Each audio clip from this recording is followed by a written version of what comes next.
What you want, when you want it, where you want it. This is The Mesh. What you want, when you want it, where you want it. This is The Mesh. Foot Candle Films. Film news and reviews from two guys who really like movies. This episode is brought to you by the Foot Candle Film Society. For a schedule of upcoming screenings and membership information, visit the Society's website at www.footcandle.org.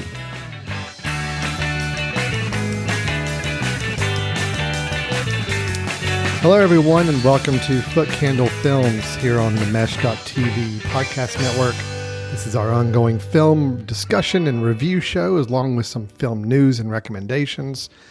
And as always, I'm Alan Jackson with the Foot Candle Film Society and Foot Candle Film Festival, and across the table with me on the other microphone, Chris Fry, also with the Foot Candle Film Festival and Foot Candle Film Society.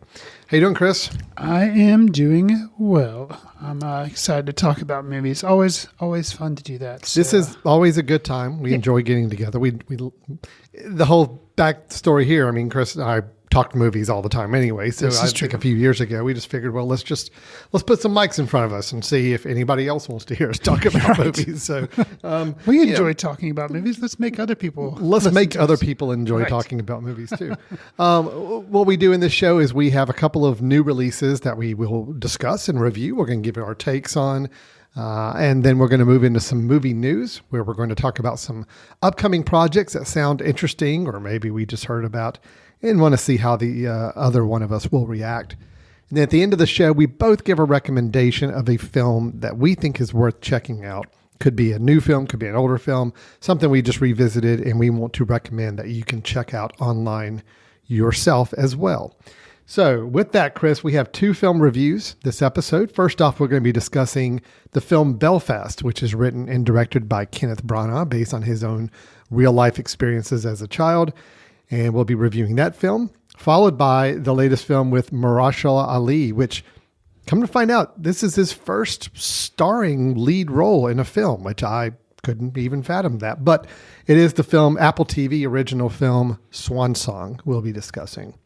So, Chris, between that, some news, recommendations, we got a lot to cover. So you ready to hop on into the first one? Let's get started. All right, let's go into the review of the film Belfast.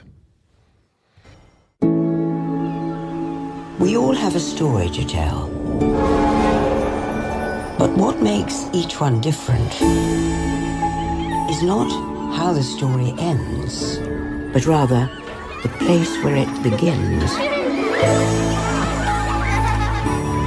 Bunny! Oh, holy God. Mama says if we went across the water, they wouldn't understand the way we talk. If they can't understand you, then they're not listening. You know who you are, don't you? Your buddy from Belfast, where everybody knows you. Chris, with Belfast, we have a film that's chronicling the life of a working-class Northern Irish Protestant family from the perspective of their 9-year-old son. That's all taking place during the time known as the Troubles in Belfast, Northern Ireland. When I say that 9-year-old son, what I'm really saying is Kenneth Branagh, writer-director, who wrote this film based off of his own personal experiences growing up in Belfast during this time. So it's a very close to autobiographical film.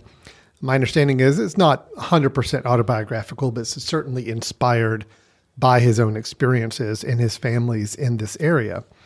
So Chris, here's the checklist of things when I look at Belfast. Like I see all the information about the movie Belfast before I even watch it. It is a historical drama. It is based on a real life situation and based on the real life of the writer-director. It is shot in black and white, and it has Judi Dench in it. Right away, that just kind of all encapsulates to say, oh yes, of course this is going to be nominated for a lot of awards come award season. But my question to you is, Chris, after actually watching the film, where do you stand on how this film needs to be considered or not considered when it comes to award season here very, very shortly. By the way, Academy Awards being announced nominations just in the next week or two. So we're trying to beat that curve by getting your opinion. And I'm sure they will take into account what we say here today. So we need to really be careful with what we say, because we could determine the future, as we often do, of course, with the Academy Awards. Belfast, to me, is the equivalent of a cinematic Big Mac. Meaning that if you want a hamburger and you want to know exactly what you're going to get, no surprises, no things to shock your palate for good or bad, you can go to McDonald's and order a Big Mac and you know what you're going to get. For me, I usually enjoy something a little bit more that has something more to offer, something cinematically more refreshing, out of the ordinary. That said, there's been a lot of polarization around Belfast. When it was released, a lot of people really liked it and championed specifically the performance of Jude Hill as Buddy or, young Kenneth Branagh, or they talked about the cinematography of the film. Both things which I will say, yeah, they're good. Now, Jude Hill, maybe I'm a little higher on than remarking on the cinematography, because in a lot of aspects, I feel like the reason people are mentioning the cinematography is because it's just black and white. Right. Whereas if this were in color, I don't think people would be, going bonkers about it. So that was kind of my overall takeaway, and I can dig into some other things that, I may have appreciated or bothered me a little bit. But what's your initial take on Belfast, Alan? This movie has some really great moments. Okay. But the stuff in between the moments didn't work for me. So it seemed like a film. And again, I will say in general, I'm going to, if I'm asked by people, should I go see Belfast? I'm going to say, well, I think it's going to work for most people, because I do think it is. I think your analogy was good. It is going to satisfy what a lot of people, I think, go to the movie is looking for.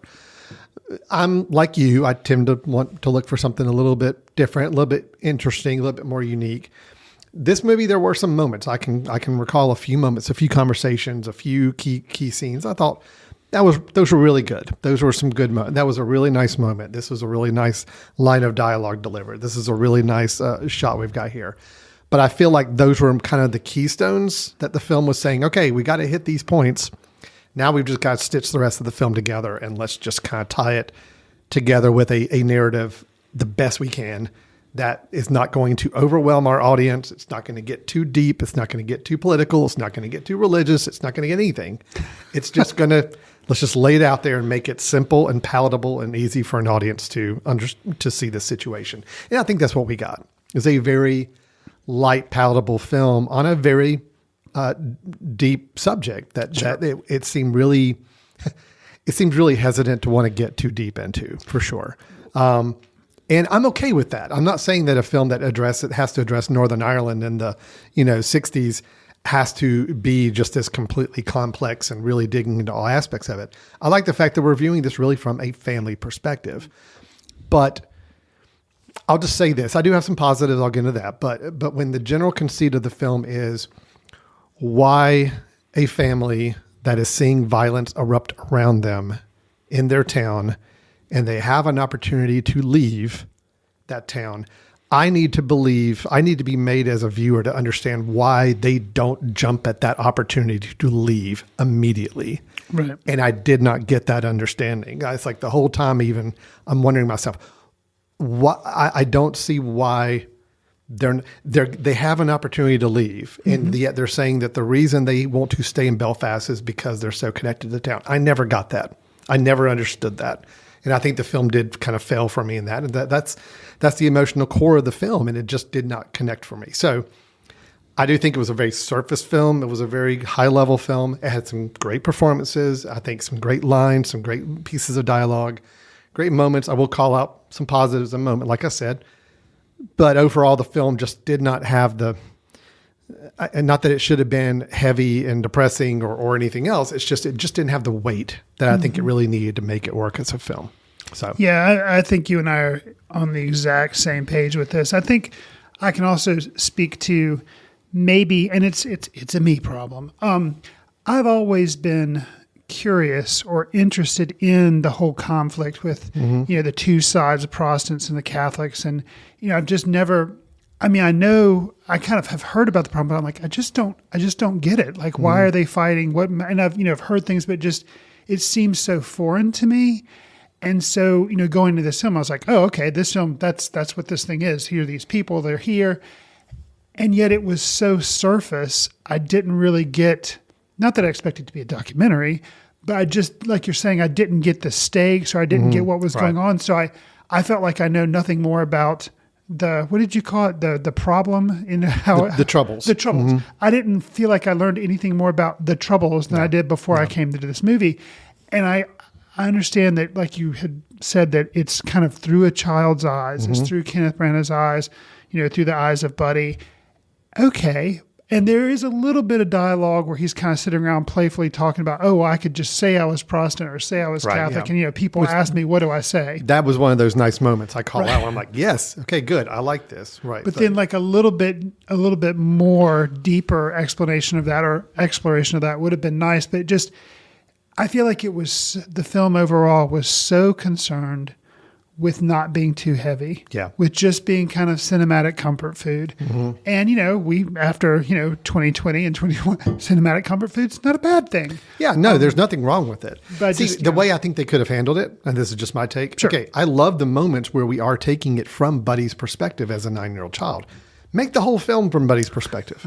But instead, we have a lot of other moments and scenes and important interactions where Buddy's not involved, and it's truly like adults having a conversation.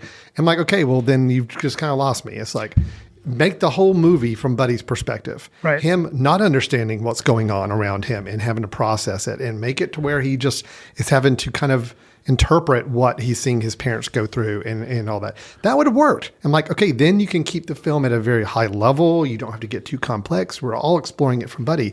And the times that the film does that, I think it works. It's just then we cut away to the parents and kind of their dialogue and issues. And that's when I think the film just didn't work, because that's when I needed it to be a heavier, more complex subject matter, and it never got there.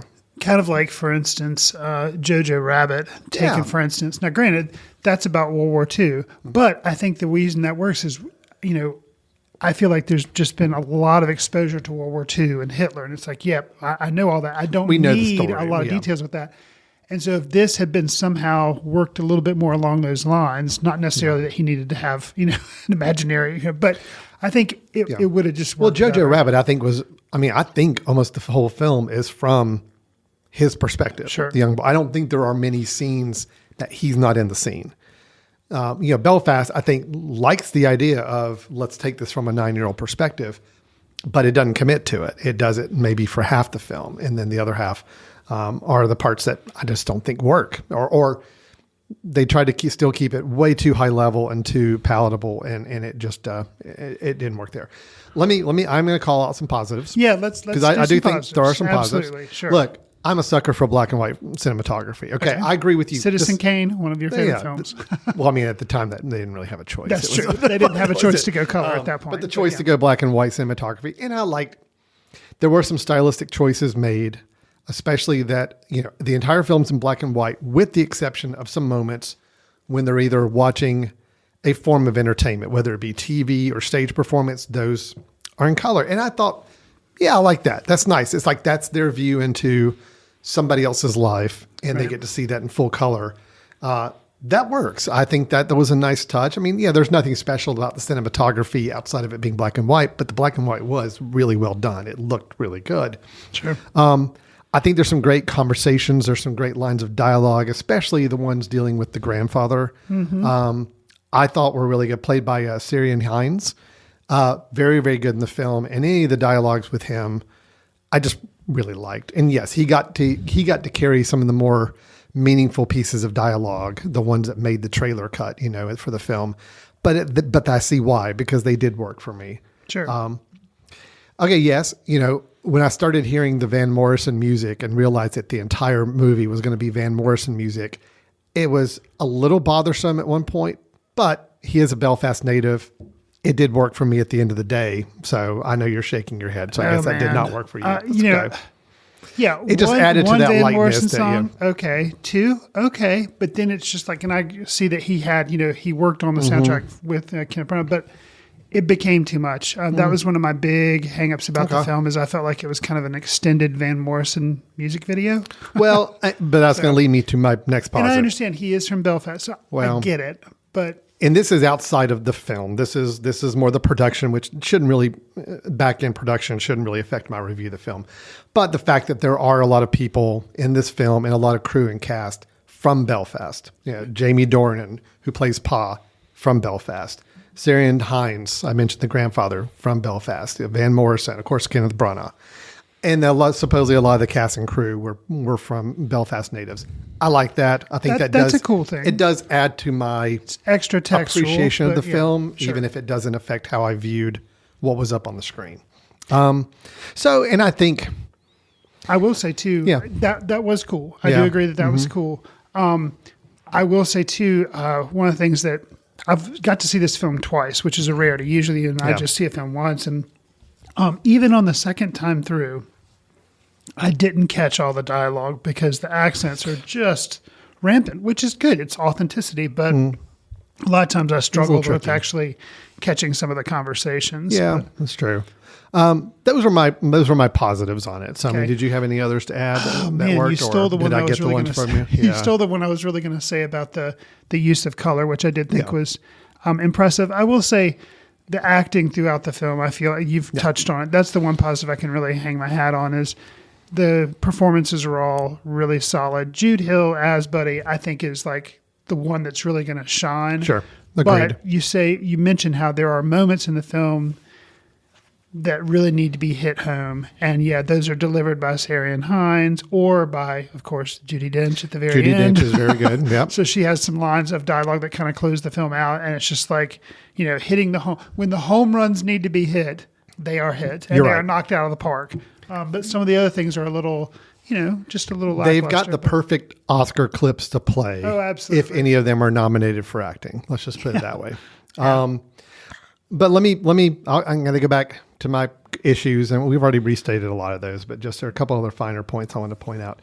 Again, and I don't want to sound flippant about it. I mean, I know it's not as easy as just, a family in Belfast.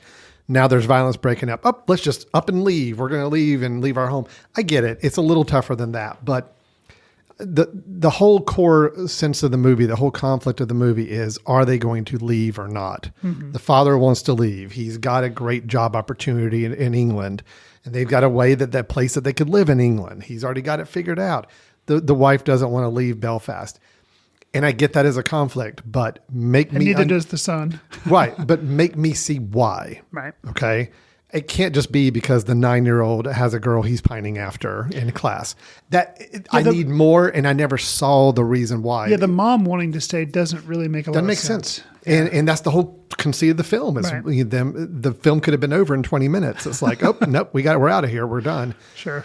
So that was an issue for me. And, even my wife is watching with me at the theater, and I think late in the film, after another round of violence had broken out, my wife leans over like, I don't understand why they're not leaving. It's like, I'm with you because it's like a horror movie where there's like the haunted house, and it's like, why don't you just leave? Just leave. And I get it. It's home. It's all that. But the film owes me a responsibility to show me how important that is to them. And I never got that. We had a little opening playful montage, very, very strategically staged montage of kids playing in the street and all this stuff happening on the street for the first 3 minutes. And other than that, I never really got a sense of community. I never got a sense of longing to be there. It was more just convenient for them to say, we got to be here. So that kind of broke down the film a lot for me. I never just got that reasoning to stay. At the risk of just being a total curmudgeon, which on this review I have struggled to be positive because the few positives I had you had already mentioned. Mm-hmm. I wonder what your take is on a lot of the scenic shots. To me, felt very drone, especially in the opening when they're like showing parts of Belfast. Yeah. Mm-hmm. And that bothered me because I guess I'm just really overly sensitive to people using a lot of drones these days. And granted, it was to show kind of the Belfast area, but like especially going over the tops of buildings and like the unrealistic angles that you can get with a drone. Like it bothered me, but not so much. Not so much. I don't think those current day shots worked in the sense of the film. I don't think you needed them. I think it was a little heavy handed, but it didn't bother me the style of them as much. Two other quick points. Sure. Just to Are get they them positives? off. No. Just to get them off my list. I'm sorry. The quote bad guys in the film, and by that meaning I think is the Protestants, the ones who were the more violent ones, trying to kind of push the Catholics out of the neighborhood, trying to recruit the father, played by Jamie Dornan, were so cartoonish and so mustache twirling, so lazy. It was just, well, if you don't join us and fight with us, there's going to be more problems. It's just, I cannot believe that people would have been that on the nose and just that over the top cartoonish villainy. So that bothered me. That just seemed really, really lazy. Okay. And then there's a music performance scene late in the film that I didn't... Talking about it in the club? Yeah. That I didn't understand, because it's a scene where we all of a sudden go to I guess it's like a celebration that the town's having. It's shortly before... Is it the funeral after one of the characters has passed away? Kind of like a wake, an Irish wake type thing? But it's in this really kind of stylish nightclub. It is, yeah. Jamie Dornan is like dressed to the nines and singing with like a big brass band, and it's like this big production. I'm like, where are we right now? I don't even... Did we ever set up that the Pa character was like a really good singer and performer? Was that ever noted? Did I miss that in the film? Right. No, I don't think you did miss and that. And it's like, and there's this big production number, and there's dancing, and it's just, I don't know what film I'm in right now again. I mean, I was kind of hoping it was maybe more of a dream sequence thing, but right. Anyway, just the whole fact that this is a very impoverished neighborhood that's, going through a lot of struggles. I get, I guess I'm just surprised that there's this really stylish nightclub with a big full brass band, and they're playing this big production numbers, and it right in the middle of all that. It just seemed like one of those moments, like we really want this moment to be this big, exciting, musical, inspirational moment, and we just got to fit it in the film. At least it wasn't a Van Morrison song. It was not a Van Morrison song, but it just... Yeah. I remember sitting there. I was actually looking forward to that scene because it's kind of clipped in the trailer, and I'm like, oh, there's going to be some singing, but then it just kind of came out of nowhere, and I don't understand what we're supposed to get from that and where that's supposed to be in the story. So that was just some things I felt like were very cliched, put in just to hit certain beats in the film to make it a quote uplifting film by the end of the day.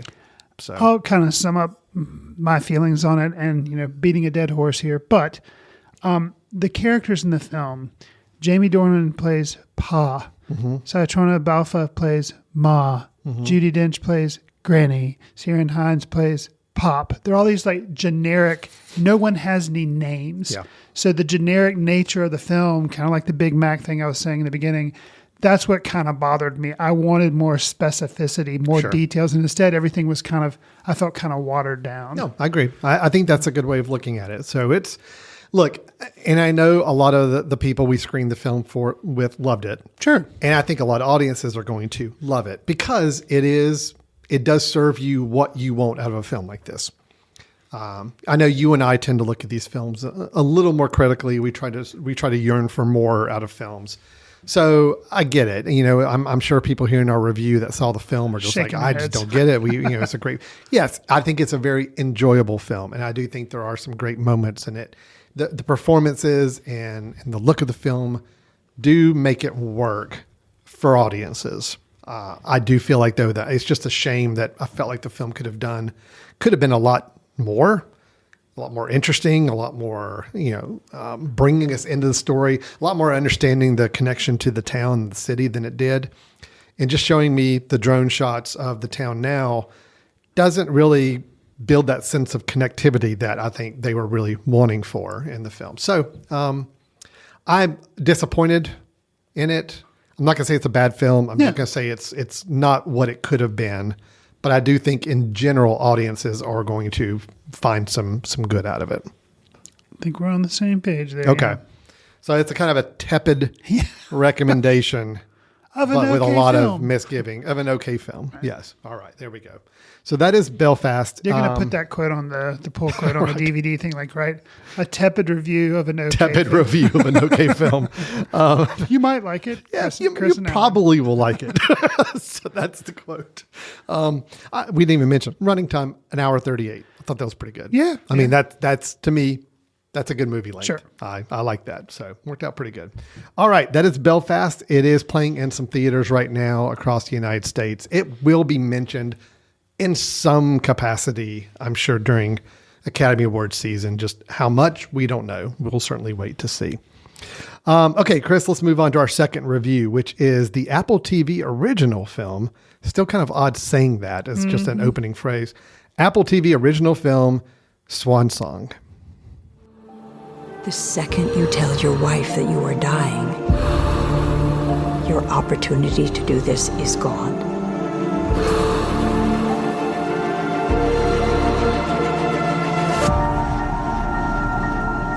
You want to go say hi? And Benjamin Cleary's he's a writer-director. This is his feature debut with Swan Song. And the premise is, in the near future, a terminally ill man, played by Mahershala Ali, explores a heart-wrenching, emotionally complex solution to save his wife, who's played by Naomi Harris, and son from grief by duplicating himself without them knowing. So basically, he's going to make a clone of himself that can kind of slip in and replace him when he passes away. Mm-hmm. As Alan mentioned, this is, an Apple TV Plus original film that came straight there. Benjamin Cleary, it is his first feature. He has done some short films, one of which he won an Oscar for. So this, Apple TV Plus gave him the chance to come and make a feature. Alan, how do you think he did with, instead of a short film, an hour and 52-minute film? Okay, and I have no notes on this. I finished this film. This is a still processing review. I finished this film seriously like 8 hours ago, or 8 or 9 hours ago. Sure. So I'm right there with you, and I've slept in between then. So it's I'm gonna work on this the best I can as we go. Here are my quick takes on this film. You mentioned the premise. You kind of gave the setup. Yes. Which I absolutely love this premise. I thought the premise, the concept of the film, was amazing. I'm still processing what this film's conceit is and this notion. Again, and I don't want to get super into the plot because I do think there's some things that it's good to learn as you watch the film. But yes, this idea of, it's a clone to basically take his place because he is dying and he's wanting to have this next version of him care for his family. And the key is his family would not know. Right. And that's where I think things are really interesting, is that then you have this conflict to follow of someone who's made the conscious decision to go through this procedure to allow there to be a duplicate of him with his same feelings, same emotions, same memories, everything. And then to slip in and basically take his place. Take over. Yeah. And his family would never know the difference. Right. And even to the point where after so much time, supposedly that even that clone will forget that there was a cloning process. So right. he will truly believe. They will not know that they are. Nobody will remember anything about this. And right away, you start to think about the implications of that. And yes, it is a fascinating premise. And I thought Mahershala Ali was so good in this film. I really did like his performance. But I have some issues. Okay. Some things I think, unfortunately, as we get later in the film, started to really stumble for me. Got you. Which we can talk about. And I think we can do it without spoiling anything. Okay. But I will give the film, I'm going to say I like the film for what the story it was telling. And I like the setting and the production design with one major exception. Oh, okay. I love the facility that we spend a lot of time in. It's basically ripped from Ex Machina's, does a house. like it's that, very similar. This film being in the quote near future, I think went really heavy handed trying to show that near future with some really kind of gimmicky tech things that I don't think were needed. I think you honestly could have not even like really had to allude to the fact that this is the near future. I think the concept and all you could have still carried for it without all the little gadgets that just seemed like they were placed in almost like to remind you, hey, we're in the future. Remember, things are cool here. We got some cool, it's like Johnny, who's the guy who was the designer for Apple? Johnny Ive. Johnny Ive, like all fingerprints style-wise are all over this film with like computer interfaces and all this. Anyway, I didn't think it needed all that. I thought that was actually got to be more distracting after a while. It's like, I think that's why Apple decided to have it could have been. Like, I think Apple was kind of previewing, oh, by the way, this is kind of some of the technology we're working on for they'll the be next 20 announcing years, clones like in the next couple of weeks. So yeah, I'm going to say the concept, the overall, the concept of the film and the lead performance were both really great. And I will give a accolade and a recommendation of the film for those aspects alone. But I do have issues. But I want to hear your take. So for me, unfortunately, this is going to be kind of a 2 for 2, Chris being the negative. Cranky dude. Chris Episode here. Unfortunately, this is not a bad film, kind of just like with Belfast. But the stakes of the film present themselves in the opening 15, 20 minutes. And the problem is the movie is almost 2 hours and you kind of know that I felt like I knew the trajectory of the film the entire time. So it was more like a 2-hour grief counseling session than it was entertainment as a film. The performances, Naomi Harris, Mahershala Ali, Glenn Close and Awkwafina have little bit parts in this and they're good. Mm-hmm. But just overall, it wasn't entertainment, and it felt more like there wasn't enough to say to flesh out, an hour and 52-minute film. There was enough that, interestingly enough, we've kind of hinted that this is this guy's first feature. He's written and directed other shorts, and this to me felt like it had enough meat. There was an interesting premise, but it didn't have enough to sustain the running time. And if there had been more of a focused down 30-minute short film, it would have worked better. That all said, even though I said I felt like I knew where it was going and stuff, I'll say a positive. Not having what one would consider action sequences, because they're not really in this film. With this kind of technology, you think, oh, okay, there's going to be a big confrontation or a fight scene or something like that. There's not.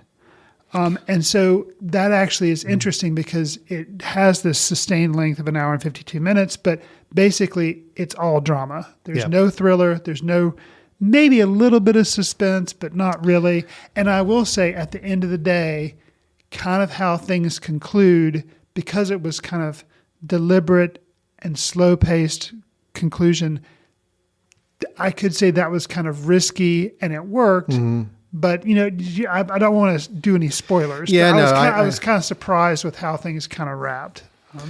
Yeah. It sounds like that may have been a misgiving for you. Well, no, you and I may have to talk offline about some elements in the ending. I'll just say this.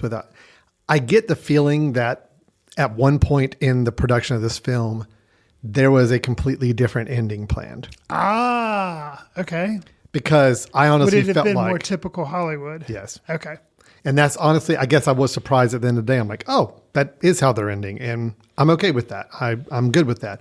But the lead up to it, like the 30-minute lead up to the ending, they throw some elements into the film where you're like, oh, are they now turning it into a more of a suspense thriller film? Sure. Okay, now are they turning it into more of a mystery, or they're going to have a twist or whatever? And it's like they set up all those elements that you really honestly think that there was a version of this film at some point in one iteration of it where it was going to go in that direction. Right.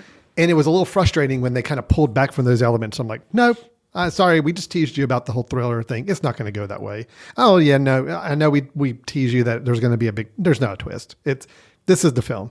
And it's like, okay, I still admired it for ending the way it did. Sure. But I felt like they were toying with us in that last 30 minutes to try to add something to the film that didn't really need to be there. I think there was enough of a concept and enough of a plot of the film without. I'm just gonna say there's sequences when we have one of the characters back at the house, back in the home, sure, and we're able to see through their eyes, and we notice that they are acting different and some strangeness to it. To me, that was a whole setup that didn't deliver anywhere. And it's like it was set up purely to just say, well, let's throw something kind of suspenseful in there for no reason, because it's never resolved. We never understood why this character started acting this way. That's never covered, never revisited.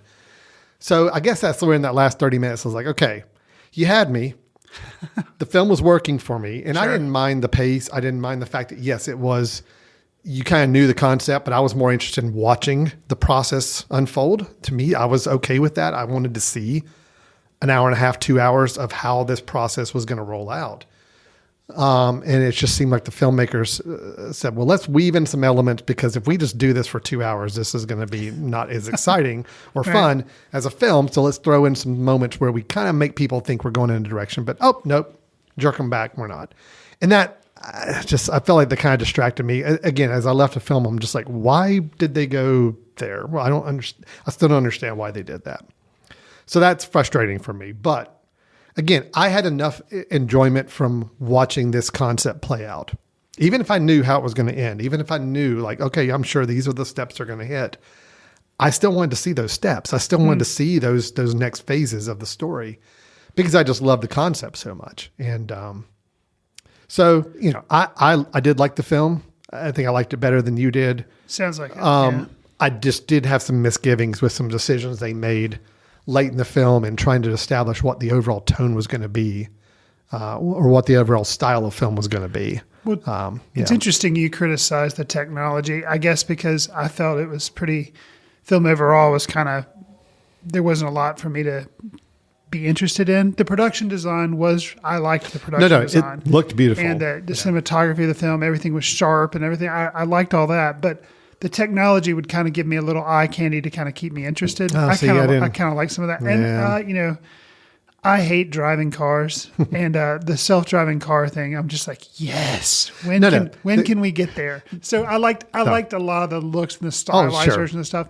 That kind of kept me interested. It was more for me the little gadgety things that they would throw in for really just no real reason. The contact cameras, those played a part. And no. The contact cameras made sense. The self-driving cars, it was there's a moment at one point where I think, Cameron, who is Mahershala Ali's character, is working at his desk, and a little animated little cube thing floats in front of him to like play a message, and it does all this effects. And it's like, there was no point to it. And then there's the video games that he plays with his kid remotely.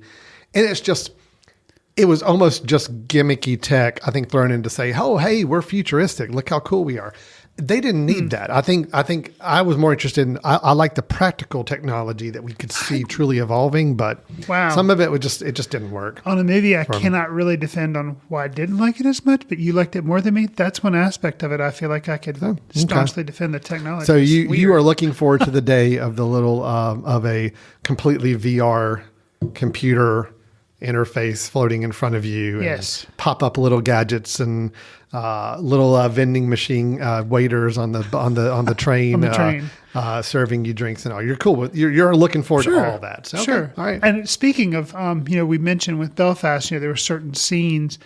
And there was the scene in Swan Song, which you just alluded to, was his character, Ali's character, sitting on the train, and he Cameron was his character's name, and he has a meet cute with his wife, Poppy, which I guess that was a little draw. I was like, really? That's going to be her name? But okay. But Naomi Harris playing Poppy, but they basically have this meet cute over a candy bar. Yeah. And that worked really well. That scene, that was my favorite scene of the entire film. It was like the first 3 minutes. Was the first 3 minutes, yeah, basically. But I really enjoyed it, and kind of the resolution of that and their acting. They, a lot of it's just facial gestures and looks and stuff like that. But I really liked that. And then after I guess it was slowly diminishing returns. That's a shame. The rest of the film. Yeah, because I was really with the film, and even all through the end, even though I had scratching my head at decisions they made late in the film, I still really came away pretty pleasantly surprised and happy with it. So it's a nice, it's interesting, these Apple TV productions. I mean, relatively speaking, few people are going to see them.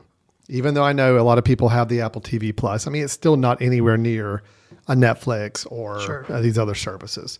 And, it's not playing in theaters. So, I mean, it truly is like you have to be a Apple person in the Apple ecosystem and know all about Apple TV Plus to see this film. Correct. And even so, I'm one of those guys, and it took some reminding for me to see that this film was available to see. Sure. So it is kind of interesting. I'm just curious when people are making these Apple TV Plus films, if they really feel like they're doing it for getting a big audience, or if it's just right now trying to build the prestige of making these high caliber, because this was a high caliber film. I mean, it looked good. It was. Yeah, it's not like this was a less than film. No. It could have easily been released in theaters. Granted, a very limited cast. Sure. I think maybe we had 10 characters in the whole But big film. names. I mean, big names in clothes. it. And a lot of the production design was very elaborate production, and the cinematography was beautiful. And Sure. So yeah, it's a very high caliber film. Overall, I did like it. I'm more interested in talking about it than I am probably ever watching it again. But that's good because I like films that Sure, I want to talk about as well. Sure. Now, without spoilers, that becomes a little bit more difficult. True, Yeah. it does. But but I did like Swan Song with some misgivings, but overall I thought it was a really interesting experience, mainly because I did buy into the overall conceit of the film, the overall plot of the film, and it genuinely intrigued me enough for me to stay engaged with it throughout its duration. So, yeah. All right. Well, that's where we are. So how did we end up on these two reviews? So Belfast, we were both disappointed with. You were probably even a little lower on it than I was, but we were both kind of low. This one I'm positive on, but you're lower on. Yeah, I'm cranky, Chris. We're not coming out of either of these films adoring them, but I think I felt like there was enough, definitely with Swan Song, to work with. So, okay. Well, that's good to know. Here we are. That's our reviews. We finished the reviews for Belfast and Swan Song. Now what we're going to do, Chris, you and I are going to take a very quick little break.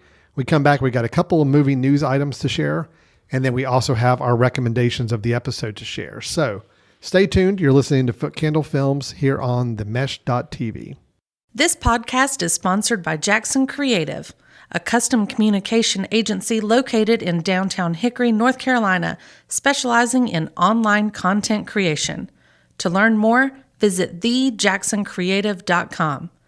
Jackson Creative, we tell your story. Welcome back to Foot Candle Films here on themesh.tv. Alan Jackson and Chris Fry with you from the Foot Candle Film Society. And we finished our reviews of the films Belfast and Swan Song in the first half of the show. Now let's turn our gaze to the future, Chris. We're looking at upcoming productions or upcoming films that are being made or announcements that we are intrigued by. And I think you and I both have a news item to share with one another. So why don't you tell me, Chris, what do we have on the news desk for today? So Wes Anderson. I'm familiar with him. You've heard of him. Mm-hmm. He of The French Dispatch, other films. He has announced. I don't know if it's. I assume it's going to be his next film, but we'll see because of release dates and everything. But he is actually going to be working with Netflix, which I find surprising. Yeah. He doesn't seem like because he's always been about big screen and theatrical releases. One of the reasons why French Dispatch was held for so long. But he has announced that he will be working with Netflix. He is going to adapt a Roald Dahl short story collection, The Wonderful Story of Henry Sugar and Six More. This adaptation, the collection itself, features both nonfiction and fiction stories. So it'll be interesting to see whether Anderson adapts the whole thing or just adapts the fiction things. We'll have to see. But it is coming to Netflix at some point. Netflix purchased it in fall 2021, so I don't know if production has actually started on the feature or not. It'll be interesting to me, too, to see whether he does stop motion like he did for Fantastic Mr. Fox and Isle of Dogs, or whether he does, real actors. And speaking of real actors, they have announced some of the cast in the film. We're going to get Dev Patel, Ralph Fiennes, Ben Kingsley, and Benedict Cumberbatch. So there's four, really big names in the film. So we'll see what Mr. Anderson puts out. But I'm interested. I'm curious, and I am thankful that I am a Netflix subscriber. So I will be able to see the film. What do you think about all of that? It sounds like a project custom made for a Wes Anderson project. I mean, I'm like with, we talked about The French Dispatch. That is the you love The French Dispatch. I think it was one of your top films of the year. I appreciate The French Dispatch, even though it just did not as a whole still work for me, even after a couple of viewings. So I'm not on the high Wes Anderson train right now. I am. Oh, you are? Yes. I'm kind of like where I was after he did, what was the film, the one on the train? The Darjeeling Limited. Mm-hmm. Kind of after that film, I was like, well, okay, I kind of am anxious to see if he does anything a little different. This sounds like this could be that different project, but still playing into his abilities. Let me tell you a little bit more about it. Okay, sure. So the title story, Henry Sugar, deals with a man who steals a book that shows him how to see through objects and predict the future. And this touches off misadventures involving mafia henchmen, working with a Hollywood makeup artist to craft new identities, and setting up orphanages around the world. It is known that Henry Sugar will be played by Cumberbatch, and he'll also act as like a link to the other stories by playing multiple roles throughout. We don't know what Patel, Fiennes, and Kingsley are going to do, but we know Cumberbatch is going to be doing Henry Sugar. So I liked the setup of French Dispatch, where it was like little stories, and it was like a combination of the different stories telling, an overall arching story. I liked that. I thought it was a refreshing way for Anderson to do something new, as opposed to just telling one story, like Moonrise Kingdom or Bottle Rocket, or those are just telling a story. And even his ones that were stop motion, they were still telling a story. Mm-hmm. So his approach to telling multiple stories, vignettes, I guess, is like the French Dispatch. Like the French Dispatch, yeah, but he's only done that once. True, and I liked it. Yeah. So not all the vignettes were highly successful for me, as I mentioned when we talked about that film, but enough were that I really liked it. Mm-hmm. So I'm interested to see with this, which seems to be a much more fanciful film. And then, doesn't really, in the news story that I got from the Hollywood Reporter, so I got this news story from, they didn't mention if this was going to be geared more towards children, but with the Roald Dahl, you would assume maybe it would be, but who knows? So I am highly anticipating this when it comes to Netflix. I will hold my judgment and wait to see when it comes out. But it is interesting working with Netflix and it being a Netflix distributed, which I would have never production. Yeah, I mean, you would surprise me it would only surprise me more if Christopher Nolan announced that he was going to do something for Netflix. Mm-hmm. That would surprise me more. Yeah, because those two directors have been pretty staunch. Our stuff goes to the theater. Right. That's where we're targeting for. Okay, right. I'm curious, but I will obviously wait to see what happens with that. Chris, let me give out my news item here that I actually saw this like a week or so ago and I immediately bookmarked it. I'm like, nope, this has to be brought up in the show. And sure enough, you and I are comparing notes before the episode. We both had the same news item to share. So we agreed that I would be the one to share it. Weird Al Yankovic. You and I are of the age where we grew up with Weird Al in our life. I can still remember hearing his music for the very first time on a playground at Mountain View Elementary School from a cassette tape that somebody brought in. I mean, yeah, it's still very much part of my impressionable childhood there. Sure. And so it was announced that there is going to be now a biopic about Weird Al Yankovic. Now, that in itself, I hear that. I'm like, okay, good. I think that's a good subject matter to do a biopic on. But it could go a lot of different directions at this point. So I'm waiting to hear more details. Well, more details came out. It is going to be written and directed by Eric Appel, who has not really done anything on the feature film side. I think he did one film that was like a really low budget film as a feature film director. This will be his first like bigger budget feature film. He has directed a lot of TV, Brooklyn Nine-Nine being one of those shows I know you and I are both fans of. Yes. And Silicon Valley on HBO was also a show I like quite a bit. So he can direct. Comedy chops for directing, I do seem to be there. But the biggest, let me build up the announcements here on this film. That's promising. I mean, a new director, mostly from comedy TV, could work. Announced it's going to be a Roku film. That's my biggest That concern. was where it started to get a little concerning for me. I don't own a Roku, so I'd have to figure out what I'm going to do about that. Two, I don't know of any other Roku original films, so how much is this really going to get a lot of love, a lot of attention, a lot of money behind it? I don't know. However, the big announcement that came out that has now kind of restored my faith in the project is they have announced who is going to be playing Weird Al Yankovic, and it will be Mr. Harry Potter, Daniel Radcliffe. That's how he introduces himself, I think. Hi, I'm Mr. Harry Potter, Daniel Radcliffe. When I first saw this, my immediate reaction was, what? And then 5 seconds later, I'm like, okay, no, I get it. I totally, you have to get past the Harry Potter stigma. And once you do that, you're like, oh, yeah, I could totally see this working and it will work. So I'm on board.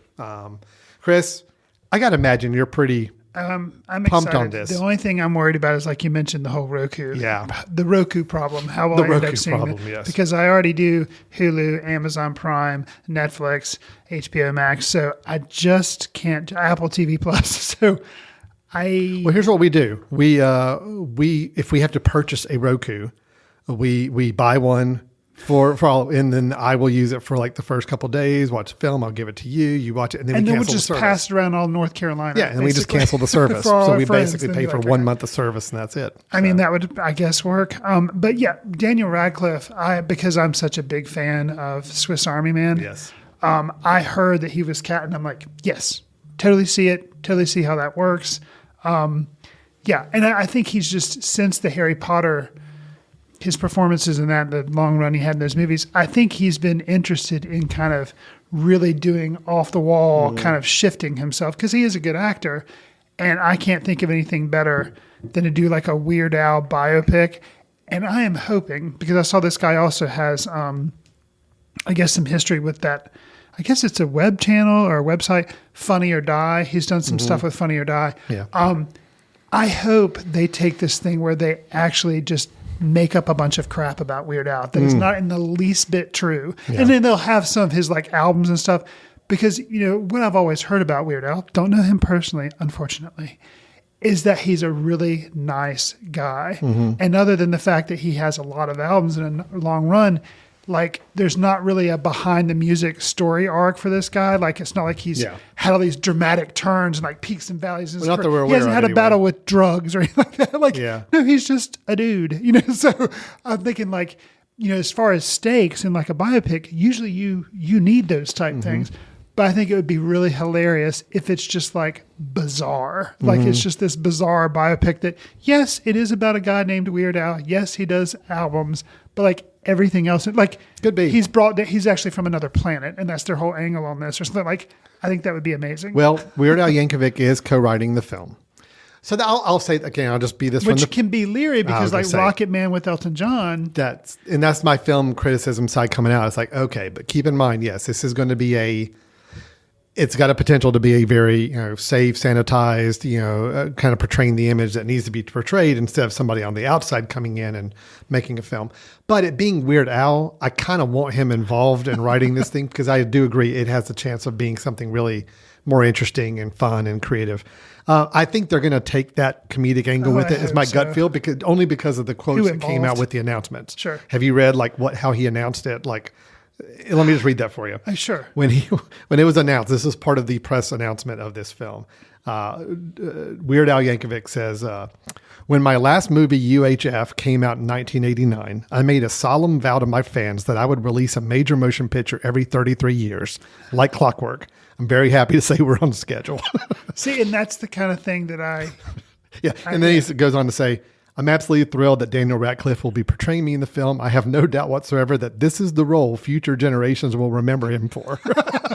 Yeah, see, and that kind of thing. Like, yes, if they continue that kind of playing with the format. I mean, they even the head of Roku quoted saying, we didn't feel like there was enough biopics out there, musical biopics. So this is like us throwing our hat in the ring. Okay, you're only getting me more excited. I hope they take that tone into the production, and the fact that it's a comedy sitcom writer or director also directing this. Yes, all the elements are in place. Is there any chance? There again, I'm crossing my fingers. You can't see that, podcast listeners, because this is audio only. But Is there any chance that they would consider, Roku, please, if you're listening to this, please do consider this, releasing it into the theater as well as having it go Roku? I mean, look, Netflix and Apple and some of them have had theatrical releases of their films, so it's very possible. Come on, Roku. Yeah, you got to do that, Roku. That would be great. Well, I am excited. I think this will be a fun project. I hope it's a fun project. We will certainly see. I think filming's supposed to start here like any day now, so we may be about a year and a half out from seeing it. So it could be summer 2023. Okay. It would be my guess. Maybe fall 2023 at the latest. So exciting. We'll definitely see what happens with that. All right, Chris. Well, that is our news items for this episode. We have to move on to our recommendations. Mine is a little tepid. A tepid this is like the Belfast review. It is a little bit. I mean, I've told you before. I feel like I've tapped all my recommendations. So basically, I'm to the point now where my recommendations are really, I have to see a film in that given week to make a recommendation on it. Because you see films, but we review them for the show. Well, we review them for the show, or if I see films I don't like, I don't want to recommend, then I'm not going to recommend them. So to see films that I would recommend that we're not already covering in the show, watching a couple a week as it seems,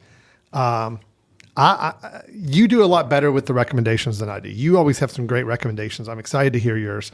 Mine will be a retread of one that we've talked about before, but I have a reason for revisiting it. So I'll leave it at that. Okay. Chris, what is your recommendation for us on this episode? What should we be checking out? So this film is available for free for those who have their library subscriptions. There's a service called Hoopla, so you can go on there and watch like 3 free movies a month, I think it is. But this is one that if you subscribe to that service or can get that service, you can watch this film for free. So there's that. It is Corpus Christi. It's from 2019. And let me just kind of read the description here. A pious 20-year-old juvenile delinquent is sent to work at a sawmill in a small town. On arrival, he dresses up as a priest and accidentally takes over the local parish. The arrival of this young, charismatic preacher is an opportunity for the local community to begin the healing process after a tragedy that happened a year prior. Mm-hmm. So basically, it's a guy pretending to be a priest. Really interesting film about a community and about how people interact with other people. I will say this is not a film. It's subtitled, so that may discourage you from watching it with your children anyway, because kids are like, I don't want to sit here and read for 2 hours. It is. I thought it was really good, but it does have some really tough material in it. There's some prison stuff that's really hard to watch and kind of brutal.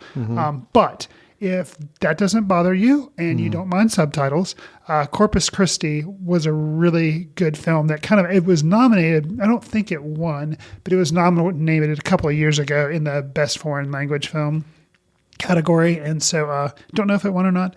But I've had this one on the radar for a while, and I watched it, and I can heartily recommend it. So that's Corpus Christi, and check it out. It is available for free. I knew nothing about it, so it has been added to my watch list. Thank you very much, Chris. That sounds interesting. Yeah, mine's boring. Just again, you always just bring up such great. You really dig in and try to find some interesting films to watch, and I do not. So. I'll say this. I'm actually really curious to hear what your recommendation is. So you and I reviewed the latest James Bond film, No Time to Die. Yes. On this show, I believe. Yes. I try to recall back to what my review of that film was. I even looked back through my notes, and I remember it was okay. I mean, I came out of the film saying it was fine, but I also think that I might have been going into that review maybe a little jaded, if I remember the time frame. I mean, this is a film that had been delayed for so long. Oh, yeah. And when it finally came out, I think there was a lot of built-up expectations. And then when it did kind of come out, it kind of felt like it just had a whimper as far as like people started. It's like, okay. It was, People were expecting it to kind of be a Spider-Man No Way Home, and it wasn't. Right. So I think I probably left the theater with that impression. And also I do recall, I think I did sleep through a little bit of it in the middle of the film. Never a good sign.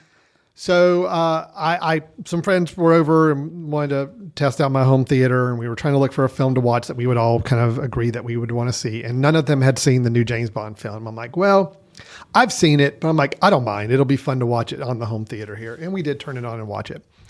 So I'm here Did to... you fall asleep this time? No, I did not. Okay. And I'm here to revise my review and actually turn this into a recommendation. Okay. I actually think this is really good. It worked for me this time around. And I think maybe because I was able to... I kind of knew the plot machinations, so I didn't have to sit here and try to figure all the mental gymnastics to figure out what was going on. Sure. And just appreciate the film for being a really... Here's the thing. It is a gorgeous film. I mean, it really is probably one of the best looking action films I've seen in a really long time as far as the cinematography, the production design, the look of it. There's some shots in this that I'm still like, wow, that's a really great moment and great shot involved. Did the ending hit you any harder this time, or? The ending still worked for me. It still was packed a punch. I think it actually maybe even worked a little bit better this time around. Okay. And I think the problem was the first time around, I did not quite understand what the ramifications were of why the ending had to happen the way it did. Gotcha.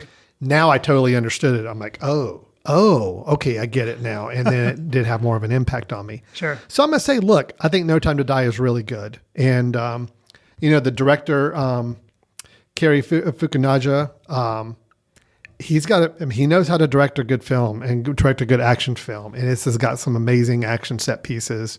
And Daniel Craig is great in it. I still think of the Daniel Craig movies. I think Casino Royale, his first one, is my favorite. Okay. This is probably now crept up to second. I actually probably like it even a little bit more than Skyfall. Whoa. Hey. No, I'm serious. I really do think it works a little bit better for me. If you like this film better than Skyfall, I would say it is definitely a qualified recommendation. Yeah. So it's better than Skyfall. Okay. So it's probably the second favorite of the Daniel Craig ones, and it just works. It's got an actual ending. It's actually got a plot. There's stakes. There's meaningful relationships. It worked for me. So I'm here to say I'm revising my review. It has raised an expectation. Yes, I'm giving it a recommendation now. So that is Awesome. No Time to Die. It is available for rent anywhere. You can get it for $5.99 on all the streaming services right now. So yeah. That is my recommendation. Yeah, and that recommendation, even though you were a little leery of it, it makes me want to recheck that movie out because I think I'm going to respond to it better. It's just a good looking film. I mean, that's the thing is there is one sequence where it's people rappelling down the side of a building at night. Yes. Before they break into it's beautiful. And some of the action sequences I can still look back to. I am still going on record that the composer of the film, which was is it Zimmer? Yes, he did all the Dark Knight films with Christopher Nolan. There is a piece of score in a scene in this movie directly lifted from he just clicked Dark and dragged. Knight. Yes, I'm more convinced of it now after watching it a second time. I sat there intentionally waiting to hear this. I'm like, nope. That is exactly a piece of theme from the Dark Knight. In some way, like winking reference Batman, or no? It was just lifted. Wow. I just honestly felt like I got the impression that this is a 2 hour and 43-minute movie. They may have told Hans Zimmer that it was a 2 hour and 20-minute movie, and he's like, "Oh, I need like another 10 minutes of score to throw in this, and I don't have one, so I'm just going to pull it from here." That's the impression I got because I really hope that's the case because that's awesome. It's like you told me 220. What do you mean 240? I got to come up with another 20 minutes. Well, you didn't pay me for 240, so I'm just going to do this. That's amazing. I know. As soon as I heard it, I'm the one geeking out in my room, and the other guys are like, "We don't know what you're talking about." I'm like, "No, I'm serious." I even made them listen to the Dark Knight score afterward to hear that theme. So anyway, it was a fun viewing. I'm here to say I recommend it. No Time to Die, available everywhere for rental right now. Okay, Chris, I think good show. Belfast, we were okay. Swan Song, I really liked. Chris was more on that. Daniel Radcliffe is as young Al, Weird Al Yankovic. Absolutely, I am super excited, super on board, super ready for that. The other news item was the Wes Anderson film doing the Roald Dahl adaptation for Netflix. And then we had our recommendations, Corpus Christi from Chris and No Time to Die from me. So with that, Chris, as always, if anybody has feedback, suggestions, ideas, or questions, how do they get a hold of us? You can send an email to info@footcandle.org. You can follow both Alan and I on Twitter at FootCandleFilm, or there's at Alan Jackson or at Chris Fry, but at FootCandleFilm is the better way we announce like upcoming podcasts. Alan and I are also on Letterboxd, where we track what we're seeing and sometimes leave short reviews. If you do like this podcast, which we hope you do, and if you've made it this far in the podcast, odds are you do like it. Consider giving us a star rating, write a review, share with friends, and iTunes to help us reach new listeners. We'd appreciate it. We're also available in iHeartRadio, Stitcher, Spotify, and Pocket Cast. I will let you know that the Foot Candle Film Festival is going to be happening in 2022 from September 21st to the 25th. If you're a filmmaker, we would like you to submit before May 1st, and you can save some cash that way, or the final deadline would be June 1st. And that's all through Film Freeways, where you can find out how to submit. Yes, correct. And we're excited. It's going to be another fun year of the film festival, and we got some exciting announcements we'll be making more as we go through the year on that festival. So we hope you will plan last weekend of September. Go ahead and pencil it in. Go ahead and block your dates. It's going to be here. Come visit us in beautiful foothills of Western North Carolina. We would love to have you here. All right, Chris, I think we're going to wrap it up then. Thanks, everybody, for listening. Thank you, Chris, for your involvement, as always, your input, your curmudgeonly reviews, cranky, curmudgeonly reviews. And we will talk with everybody next time we get together. Thanks, everyone. See you in the ticket line. Watch films in the company of like-minded people in the dark. Watch films in the underground. We won't let anyone know where you are. The films that don't make it to Carmike at the mall, or ones that were famous when Grandpa would watch films out of the reverence of the heritage of an art. Watch films through the courtesy of Foot Candle Film Society. Special thanks to Carpal Tuller for the show theme music. For more about Carpal Tuller, visit www.carpaltuller.com. You've been listening to The Mesh, an online media network of shows and programs ranging from business to arts, sports to entertainment, music to community. All programs are available on the website as well as through iTunes and YouTube. Check us out online at themesh.tv. Discover other network shows and give us feedback on what you just heard.